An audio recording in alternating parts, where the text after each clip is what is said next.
Hello, good morning mga kaibigan ko dyan. Samahan mo kami guys at mamimili kami ng aming pagkain sa loob ng isang buwan para hindi ka na rin labas ng labas.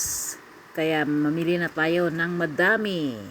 Mga pang-stock natin guys kasi mahirap pag mawalan ka sa loob ng isang bahay pag kulang ng mga sangkap. Kailangan kumplituhin mo yan. Nasa panlaba. Kain.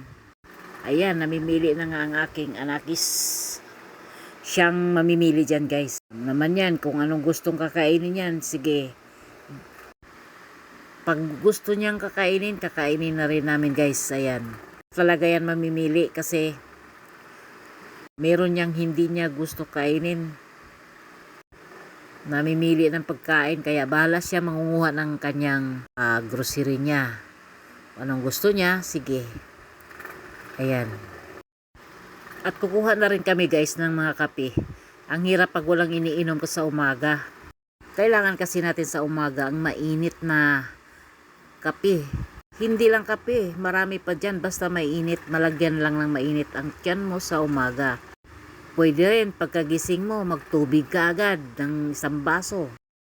Kaya tuloy lang ang aming pag-ikot-ikot dito. Mamimili tayo ng bagay para sa ating bahay. Kung ano man mga palaman ang gusto natin. Ayan, at nakapili na nga ang aking anakis.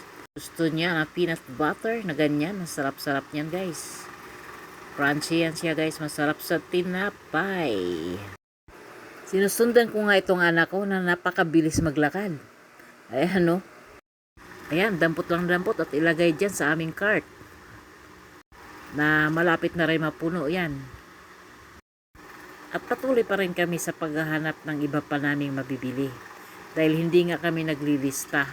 Basta kung ano na lang yung makita.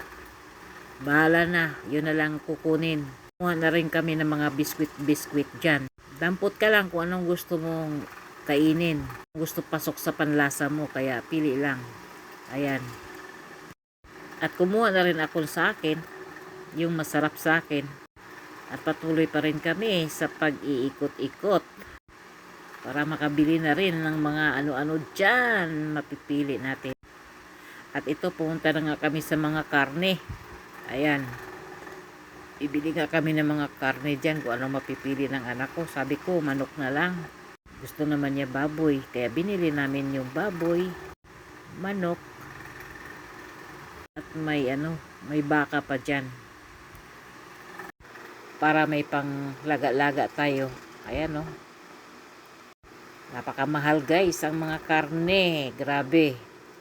Mahal na lahat ang mga bilihin ngayon. Sobra-sobra. Ang 1,000 mo parang 100 na lang sa tingin mo. Grabe ka mahal na. Sabi ko nga sa anak, magsaging at kamuti na lang tayo eh. Tapos, bili na lang tayo ng tuyo. Ang anak ko kasi, hindi kumakain ng isda. Grabe. Kung saan yung masarap at healthy, ayaw niya kainin. Gusto mga karne-karne dyan. Hindi kumakain ng gulay. Yung gulay lang, yung part lang ng sapsoy, yun lang ang kainin niya. Ayaw ng isda dahil nangangati daw siya. So, hindi natin mapipilit. Allergy siya sa isda. Pero, bumili pa rin kami sa palengke ng isda para sa amin naman tong isda na to. At hindi para sa kanya. Kasi, sa akin, isda, manok lang ako talaga.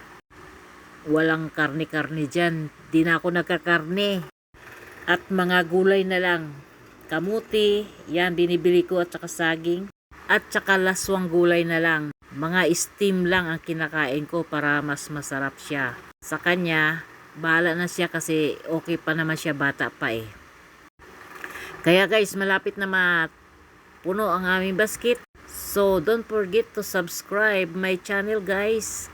Aris Darson Vlog. Please like and share guys. Bye-bye. See you the next slide.